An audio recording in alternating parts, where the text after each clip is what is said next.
नमस्ते दोस्तों, कैसे हैं आप सभी। ये राजस्थान के इतिहास और राजपूत राजवंशों की उत्पत्ति पर एक त्वरित सारांश है। देखिए, इतिहास की ये नोट्स इसलिए इतने अहम है ना, क्योंकि ये हमें बिल्कुल सरल शब्दों में बताते हैं कि हमारे इतिहास के सबसे वीर राजवंश यानी राजपूतों का उदय आखिर हुआ कैसे था। तो चलिए सबसे पहले इस काल की टाइमलाइन को समझते हैं। राजपूत काल मुख्य रूप से 7वीं से 12वीं शताब्दी तक माना जाता है।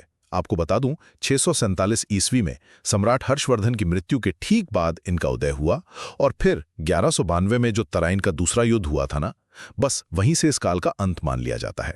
दूसरा और शायद सबसे दिलचस्प पॉइंट है अग्नि कुंड का सिद्धांत। चंद बरदाई की मशहूर रचना पृथ्वीराज रासो के मुताबिक राजपूतों की उत्पत्ति ना ऋषि वशिष्ठ के यज्ञ कुंड से हुई थी और इस पवित्र यज्ञ से 4 बड़े राजवंश निकले: प्रतिहार, परमार, चौहान और चालुक्य। मजे की बात तो यह है कि सूर्यमल मिश्रण और मोहनोत नैन्सी जैसे विद्वानों ने भी इस थ्योरी का पूरा समर्थन किया था। और अंत में चलिए कुछ और प्राचीन सिद्धांतों की भी बात कर लेते हैं। अगर हम मनुस्मृति और ऋग्वेद के 10वें मंडल, जिसे पुरुष सूक्त भी कहते हैं, उसे देखें तो राजपूत असल में वैदिक क्षत्रियों की ही संतान है। मतलब इनकी उत्पत्ति सीधे स्वयं ब्रह्मा जी की भुजाओं से हुई मानी जाती है। तो संक्षेप में कहें तो 7वीं शताब्दी में शुरू हुए इस राजपूत काल का इतिहास सच में बहुत समृद्ध है और इनकी उत्पत्ति के तार यज्ञ कुंड के रहस्य से लेकर हमारे प्राचीन वैदिक ग्रंथों तक बहुत गहराई से जुड़े हुए हैं।